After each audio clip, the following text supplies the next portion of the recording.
हाँ अब तो देखो, समास शब्द का शाब्दिक अर्थ होता है कि सम मतलब पास में और आस मतलब बैठाना। अच्छे तरीके से दो शब्दों को हम पास में मिला के बिठा दें, उसे क्या कहते हैं? समास कहते हैं। ठीक है, यही लिखा है कि समास शब्द का शाब्दिक अर्थ है संक्षिप्त करना। क्या करना? संक्षिप्त करना। जब पास दो शब्दों को पास में ले आओगे तो उसका रूप कैसा हो जाएगा? छोटा हो जाएगा, संक्षिप्त हो जाएगा। क्या हो जाएगा? संक्षिप्त। समास शब्दों से मिलकर बना है सम और आस। सम का अर्थ होता है क्या? अच्छी तरह पास, तथा आस का अर्थ क्या होता है? बैठाना, मिलाना। अर्थात दो या दो से अधिक शब्दों को पास पास मिलाना क्या कहलाता है? समास। देखो, एक तो मैं समास कह देता हूं, समास है ही। समास के लिए एक और शब्द आता है, सामासिक पद। क्या आता है? सामासिक पद। अच्छा, एक और शब्द आता है समस्त पद। क्या आता है? समस्त पद। समास का उल्टा होता है व्यास। क्या होता है? व्यास। समास का अर्थ है संक्षिप्तकरण, छोटा करना। व्यास का अर्थ है बड़ा करना। क्या करना? बड़ा करना। ठीक है, अर्थात पदों का संक्षिप्त हो जाना ही समास कहलाता है। अब यहां पर एक शब्द आ रहा है पद। क्या आ रहा है? पद। देखो, शब्द होता है ना, शब्द। जैसे मैंने लिखा राम। क्या लिखा? राम। तो राम अभी एक शब्द है, पर मैंने कह दिया कि राम बाजार गया। राम बाजार गया। अब देखना, एक राम शब्द, एक बाजार शब्द और एक गया शब्द।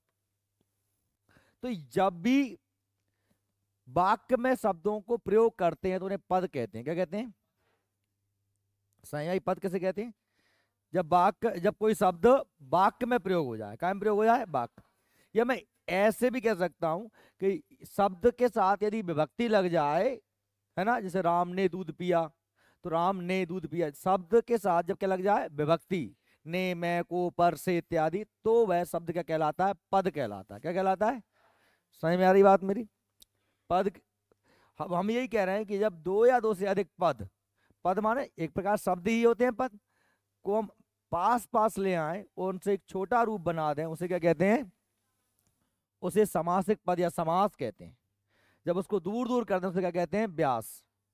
ठीक है, या समास को जब हम तोड़ते हैं, समास को, तो उसे क्या कहते हैं? विग्रह कहते हैं। क्या कहते हैं? विग्रह।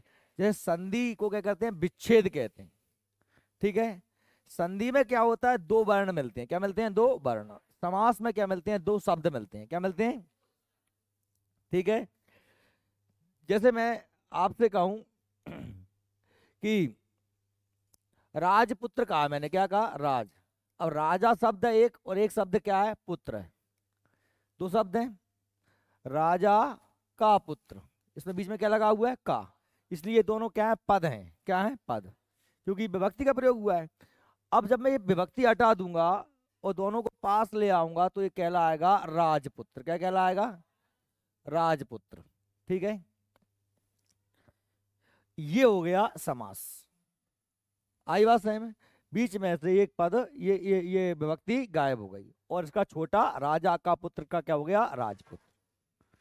और दोनों पदों का एक पद बन गया। अब ये पूरा का पूरा क्या बन गया? एक पद। इसलिए इसका नाम क्या हो गया? समस्त पद। एक पद या दो पद थे तो क्या हो गए? ये समास कह दूं। समस्त पद मतलब दोनों ही पद हैं, एक पद है और ये दूसरा पद है। ये पहले वाले पद को हम कहते हैं पूर्व पद। क्या कहते हैं? पूर्व पद। और लास्ट वाले को क्या कहते हैं? उत्तर पद। क्या कहते हैं? उत्तर पद। समझ में आ रही बात?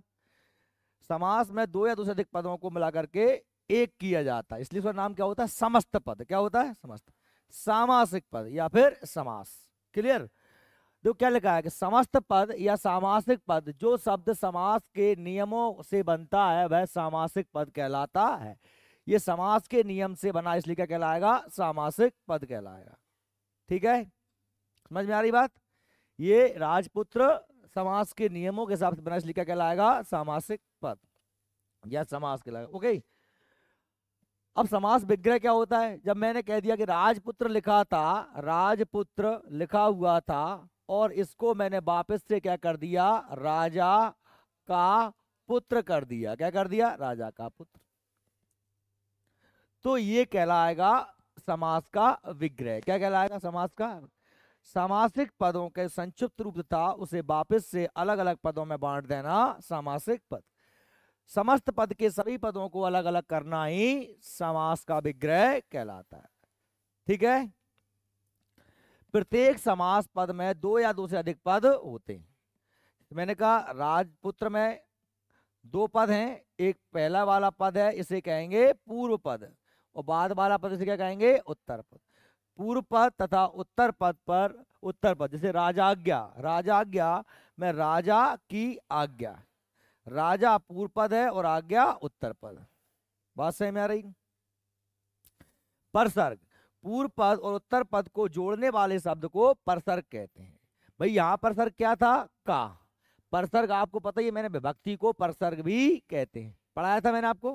विभक्ति को ने, को, मैं, पर से विभक्ति चिन्ह को परसर्ग भी कहा जाता है। आपको मैंने बताया था, विभक्ति पढ़ाई थी मैंने आपको। कारक, आपका कारक का टेस्ट नहीं हुआ और आपका उपसर्ग प्रत्यय का टेस्ट नहीं हुआ, तो ये आपका कारक उपसर्ग प्रत्यय कारक का हो गया। काय का नहीं हुआ, उपसर्ग प्रत्यय और एक और क्या रह गया, विराम चिन्ह, विराम चिन्ह रह गया। तो इनका एक अभी टेस्ट हुआ, समास उसमें ऐड कर देंगे, टेस्ट में समास भी कर देंगे। ठीक है, तो समझ गए आप। परसर्ग मतलब जो दो पदों को जोड़ने वाला परसर्ग कहलाता है। क्लियर, सही में आ रही बात। चलिए ठीक है, अब आगे बढ़ते हैं।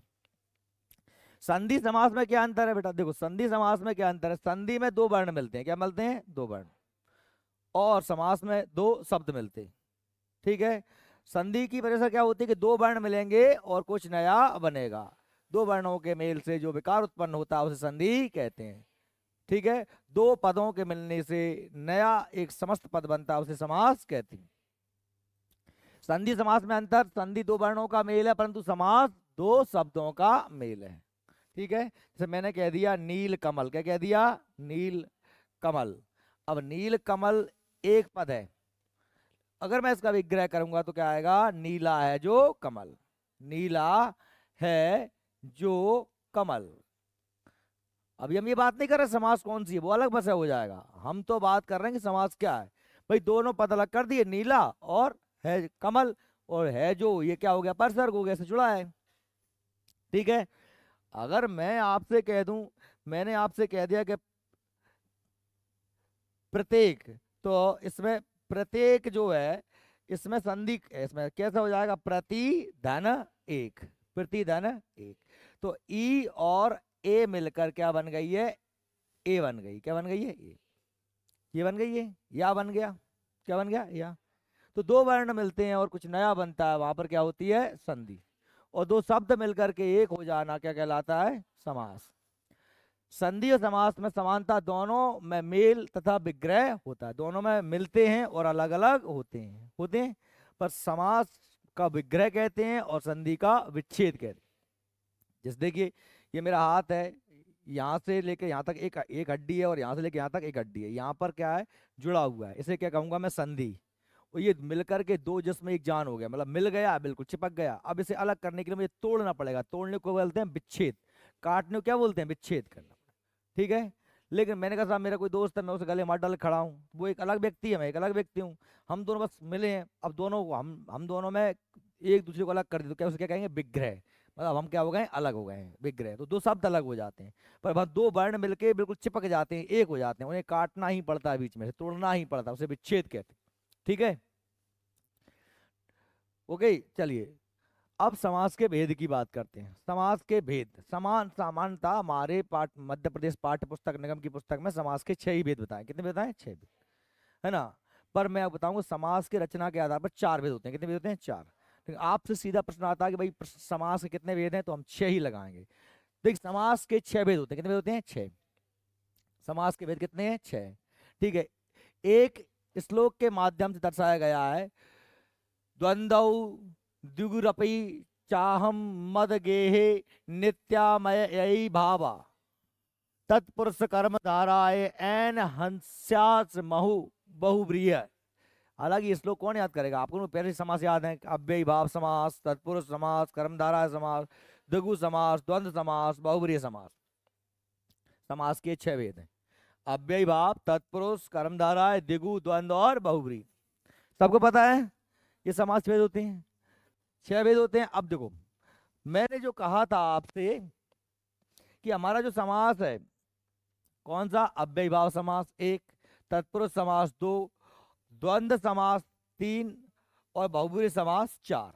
ये जो 4 समास हैं, ये 4 समास को रचना के आधार पर समास के भेद माने गए। क्या रचना कह सकता हूं या कह सकता हूं मैं बनावट, कह सकता हूं, या मैं कह सकता हूं व्युत्पत्ति। क्या कह सकता हूं, व्युत्पत्ति। क्यों भैया, क्योंकि जो तत्पुरुष समास है इसी के उपभेद माने गए हैं कौन, कर्मधारय समास और द्विगु समास। कर्मधारय और द्विगु को तत्पुरुष का ही उपभेद माना गया है। क्यों माना गया, या ये भी कह सकता हूं मैं पद की प्रधानता के आधार पर। क्या के आधार पर, पद की प्रधानता के आधार पर, पद की प्रधानता के आधार पर। कितने भेद होते हैं, 4 भेद। क्यों होते हैं भाई, जैसे मैं आपसे कहता हूं अव्ययी भाव समास, अव्ययी भाव समास का मैं आपको उदाहरण देता हूं, है ना। जैसे मैंने कहा भरपेट, क्या कहा, भरपेट। भाई यहां पर 2 पद हैं, एक भर है और एक पेट है, तो यहां पर इंपोर्टेंट शब्द पेट नहीं है, क्या है, भर है। प्रतिदिन में दिन इंपोर्टेंट नहीं है, इंपोर्टेंट क्या है, प्रति है, प्रतिदिन। कितने भाई, दिन मतलब कैसा, प्रतिदिन मतलब हर दिन, पेट भर के। ये जो समास है ये अव्ययी भाव समास कहलाता है। या मैंने कह दिया यथाशक्ति, क्या कह दिया, यथाशक्ति, शक्ति के अनुसार। यथा शब्द, प्रति शब्द, भर शब्द, ये क्या है, ये अव्यय है, क्या है, अव्यय। और ये पूर्व पद है, ये सभी क्या है, पूर्व पद है, क्या है, पूर्व पद। ये पूर्व पद है, तो यहां पर प्रधानता काय की है, पूर्व पद की है, काय की है, पूर्व पद की। किस समास में, अव्ययी भाव समास।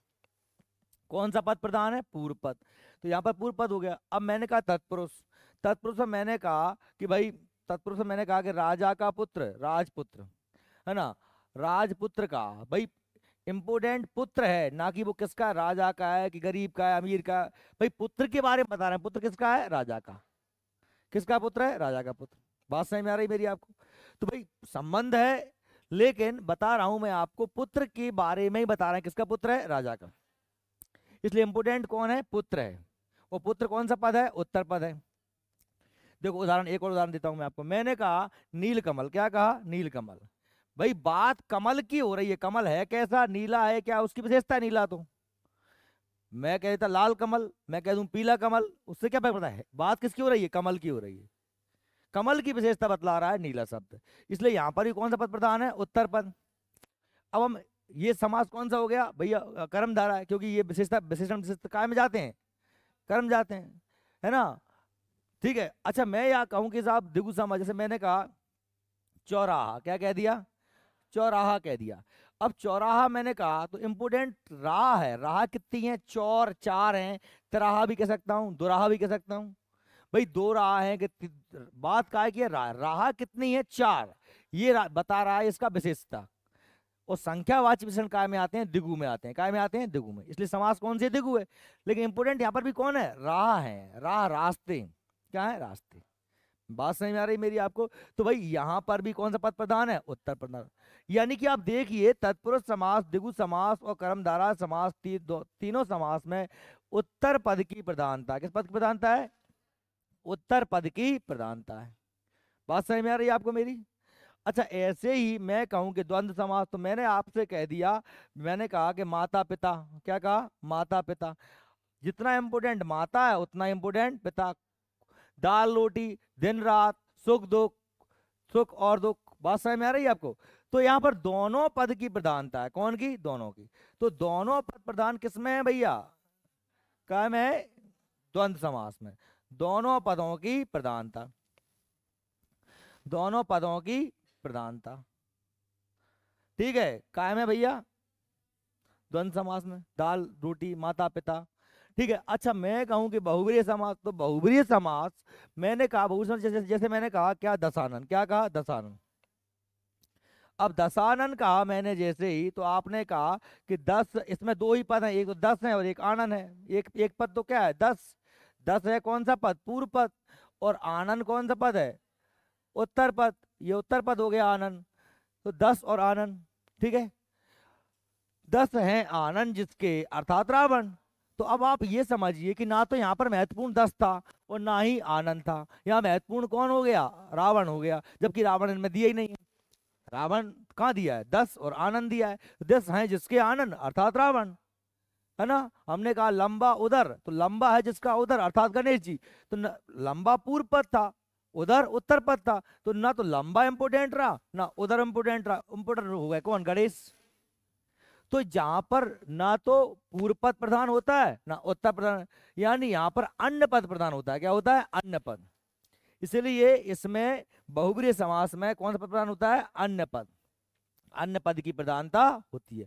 तो आपको समझ में आ गया होगा कि अव्ययी भाव में पूर्व पद प्रधान है, तत्पुरुष क्रमधारय दिगु में उत्तर पद प्रधान है। ये बात सही में आ रही ना आप लोगों को? और द्वंद्व समास में दोनों पद प्रधान है और बहुब्रीहि समास में अन्य पद प्रधान होता है। तो आपको ये क्लियर हो गया होगा कि चार, ये समास के 4 ही भेद हैं, पदों की प्रधानता के आधार पर, रचना या बनावट के आधार पर। लेकिन यदि अकेला ही प्रश्न बने कि बताइए साहब कितने समास होते हैं, तो आप लगाएंगे 6 होते हैं। कितने होते हैं? 6। लेकिन वो सामने वाला यदि ये लिखता है क्वेश्चन में कि पदों की प्रधानता के आधार पर समास कितने होते हैं, तो कितने लगाएंगे आप? 4 लगाएंगे। और 4 कौन कौन से हैं? 4 हैं, हमने कहा साहब, अव्ययी भाव, तत्पुरुष, द्वंद्व और बहुब्रीहि। कौन से नहीं है? दिगु और कर्मधारय। क्योंकि दिगु कर्मधारय कायम चले जाएंगे तत्पुरुष में। तत्पुरुष में भी उत्तर पद की प्रधानता होती है और उनमें, ठीक है। दिगु और कर्मधारय में भी उत्तर पद की प्रधानता होती है। बात सही में आई आप लोगों को? आ गई ना? चलिए, तो फिर अब हम आगे बात करते हैं अव्ययी भाव समास के बारे में। पहला समास कौन सा है? अव्ययी भाव समास। देखिए, अव्ययी भाव समास की हम बात करते हैं तो अव्ययी भाव समास में देखो 2 शब्द हैं, आपको दिख रहा है। एक क्या है? अव्यय। क्या है? अव्यय। यानी भाव काय का आ रहा है? अव्यय का। शब्द ऐसा शब्द बन जाए कि अव्यय का भाव आए। काय का भाव आए? भाव आए। अव्यय का भाव। अब अव्यय का भाव क्या होता है भैया? अरे हमने अव्यय पढ़ा है ना, अव्यय हमने पढ़ा है। अव्यय किसे कहते हैं? जिस पर लिंग, वचन, पुरुष, कारक आदि का कोई प्रभाव नहीं पड़ता, यानी कि जो लिंग, वचन, पुरुष, कारक के कारण नहीं बदलता, जो बदलेगा ही नहीं, वो क्या कहलाएगा? अव्यय कहलाएगा। क्या कहलाएगा? अव्यय। और अव्यय का ही भाव आना है। अब जैसे मैंने आपसे कहा कि यानी कि इस समास में एक पद क्या होता है? अव्यय होता है। जैसे आप देखिए, शब्द था क्या? दिन। क्या है? दिन। अब दिन शब्द है, दिन अव्यय है या नहीं है? नहीं है। क्यों नहीं है? क्योंकि दिन का बहुवचन क्या हो जाएगा? दिनों हो जाएगा। क्या हो जाएगा? हो जाएगा ना दिन का दिनों। तो भाई इससे तो वचन का प्रभाव पड़ा, तो ये तो संज्ञा है। क्या है? संज्ञा है। अच्छा, मैंने कहा बताइए प्रति शब्द अव्यय है या नहीं है? क्योंकि प्रति शब्द का बहुवचन क्या होगा? अरे प्रति तो प्रति रहेगा, चाहे लिंग बदले कि पुरुष के लिए स्त्री के लिए प्रति और पुरुष के लिए प्रता, ऐसा हो जाएगा कुछ? या प्रति का प्रत्यय मृत्यय हो सकता कुछ? नहीं, नहीं होगा, नहीं होगा। तो ये क्या है? अव्यय। भाई अव्यय समझने के लिए, अब मैंने कहा साहब भर, तो भर का भरों करोगे? नहीं, भर ही रहेगा, वो कभी भी बदलेगा नहीं। समझिए क्या कह रहा हूं कि ये शब्द जो लिखे हैं ये कभी भी लिंग, वचन, पुरुष, कारक आदि से परिवर्तित नहीं होते, और अव्यय यही होता है। यहां तक बात क्लियर है? अच्छा, अब आप देखिए, मैंने प्रति और दिन को साथ में जोड़ दिया। क्या जोड़ दिया? प्रतिदिन। एक शब्द बन गया नया, प्रतिदिन। अब प्रतिदिन शब्द बन गया तो ये पूरा का पूरा शब्द ही क्या हो गया? अव्यय हो गया। क्या हो गया? कैसे हो गया बेटा अव्यय? अव्यय ऐसे हो गया कि अब प्रतिदिन का आप प्रतिदिनों नहीं कह सकते, ये व्याकरणिक दृष्टि से गलत हो जाएगा। प्रतिदिन का प्रतिदिनों का भी प्रतिदिन प्रतिदिन ही रहेगा। प्रतिदिन का मतलब अपने आप में बहुवचन है, वो प्रतिदिन मतलब आप कर रहे हो, आप एक वचन है, उसका आप कोई भी लिंग, वचन, पुरुष, कारक नहीं।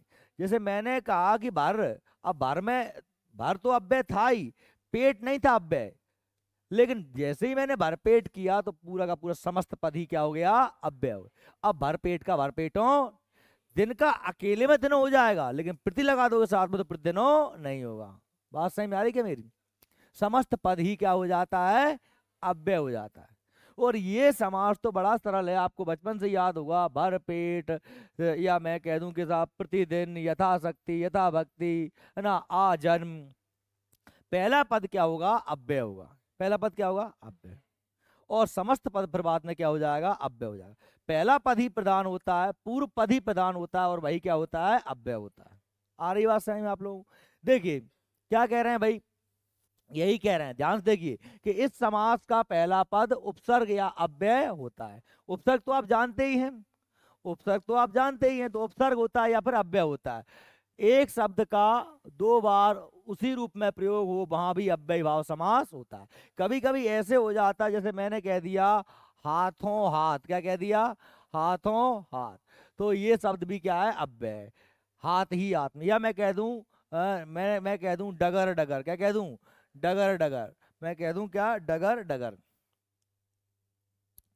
डगर डगर। तो डगर डगर मतलब एक ही शब्द को रिपीट कर दूं, मैं कह दूं रात रात, रातों रात, तो रातों रात चोरी हो गई, मतलब रात ही रात, दिन ही दिन, दिनों दिन, दिन ही दिन, डगर डगर, डगर ही डगर। आ रही बस में? एक शब्द को अगर दो बार रिपीट करते हैं तब भी वो क्या हो जाता है? अव्यय भाव हो जाता है। क्या हो जाता है? अव्यय। रातों रात चोरी हो गई, तो रात ही रात में, है ना, तो दिन दिन, इस तरीके से, ठीक है। और पूर्व पद क्या होता है? प्रधान होता है। पूर्व पद अव्यय होता है, उपसर्ग होता है, या एक पद रिपीट होता है, और क्या होता है? प्रधान होता है। पहचान, इसके प्रथम पद में अनु, आ, प्रति, भर, यथा, हर, नी, बे, यावत आदि सब जुड़े रहते हैं। जैसे देखिए हमने कहा यथा रूप, यथा का मतलब होता है क्या? अनुसार। तो वही काय के अनुसार? रूप के अनुसार, रूप के अनुसार। यथा का यथा, यथा क्या है? अव्यय। यथाशक्ति, शक्ति के अनुसार। प्रति क्षण मतलब हर क्षण, या प्रतिदिन तो हर दिन, ठीक है। भरपूर, पूरा भरा हुआ। भर पेट, पेट भर के। पहला पद क्या है? अव्यय है, ठीक है। देखिए मैंने कहा अत्यंत, पहला पद क्या है? अति। अति उपसर्ग होता है कि नहीं होता? है ना। अंत से भी अधिक, अति माने ज्यादा, अंत, अंत से भी अधिक। रातों रात, देखो रिपीट, दो शब्द रिपीट है, तो रात ही रात में। अनुदिन, अनु उपसर्ग है, दिन पर दिन, ठीक है। मैंने कह दिया क्या? आमरण, मरने तक। आमरण मतलब क्या? मरने तक। आमरण अनशन कहते हैं ना, कि आमरण अनशन, तब तक अनशन भोजन नहीं करे, कब तक? जब तक कि मरेगा नहीं। आमरण।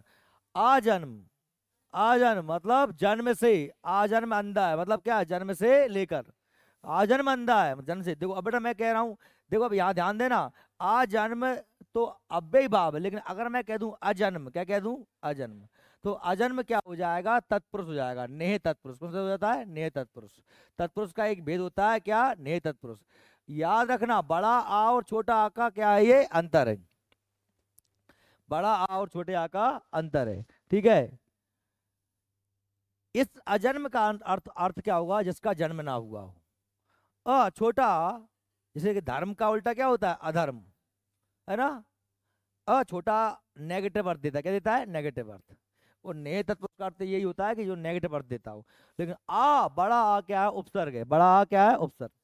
और बड़ा आ या उपसर्ग, इसका अर्थ क्या है?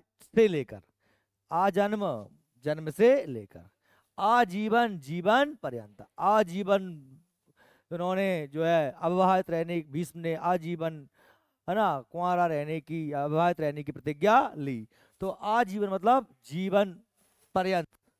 प्रतिशत यानी प्रत्येक, शत माने 100 पर। तो प्रति क्या है? प्रति उपसर्ग है कि नहीं? प्रत्यक्ष, प्रतिधन, अक्ष, आंख के सामने, आंखों के सामने। प्रति मतलब सामने, और आंख के। अब देखो यहां पर प्रति का मतलब है प्रत्येक, 100 पर, और यहां पर क्या है? प्रति का अर्थ क्या? सामने। अरे बस है। क्रिया का उल्टा क्या होता है? प्रतिक्रिया, क्रिया के बदले क्रिया, ठीक है। सार्थक, इसमें क्या लगा? देखो सा लगा है, पहले उपसर्ग लगा है सा, तो सा धन अर्थ, तो अर्थ के सहित। सप्रसंग, प्रसंग के साथ। प्रत्युत्तर, उत्तर के बदले उत्तर, उत्तर के बदले उत्तर, प्रति लगा ना उत्तर में। अब यहाँ पर संधि हो रही है, संधि दिख रही है ना आप लोगों को। यथार्थ या अर्थ के अनुसार, काय के अनुसार, ये लगा ना, यथाशक्ति, यथा भक्ति, यथार्थ, संधि हो गई यहाँ पर। यथा क्या हो गई, संधि हो गई ना, कौन संधि हो गई बताओ, कौन संधि हो गई, कनपटन देते यहाँ दिखा रही है भाई। यथा धन अर्थ, आ बड़ा और छोटा मिलके बड़ा बने, आ समान स्वर मिलते हैं तो बड़ा स्वर बनता है। संधि कौन सी होती है, दीर्घ संधि। मुझे ज्यादा क्यों चिल्लाना पड़ रहा है, आवाज कम है क्या इसकी, मैं जहां जोर चिल्ला रहा हूं, है ना। अरे आजीवन, ये पढ़ी लिखा बनना। आकंठ, आकंठ माने कंठ तक, गले तक, कंठ माने गला। आ उपसर्ग है, श्रद्धा पूर्वक, श्रद्धा के साथ, इसमें बाद में लग गया, श्रद्धा पूर्वक लगा है। अनुरूप, जैसा रूप है वैसा ही, रूप के अनुसार, ठीक है। तो समझ में आया कि आपको अव्ययी भाव समास कर लोगे। इसके बाद में हमारा समास आता है कौन सा, तत्पुरुष। कौन सा समास आता है, तत्पुरुष। कितना टाइम, कितना हुआ देखो जरा, चलो ठीक है। तत्पुरुष समास के बारे में कल पढ़ लें, तो पढ़ा दूं, क्यों, तत्पुरुष समास के 6 भेद हैं, बड़ा आधा अधूरा रह जाएगा। तत्पुरुष का पूरा एक ही वीडियो बन जाता, दूसरा करा दूं, चलो तत्पुरुष ही करा देता हूँ, कहा तुम लोगों के प्राण खाबे मतलब।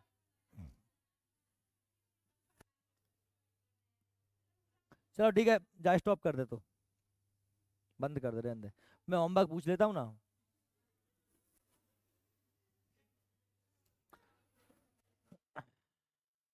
रिकॉर्डिंग बंद कर दी पहले।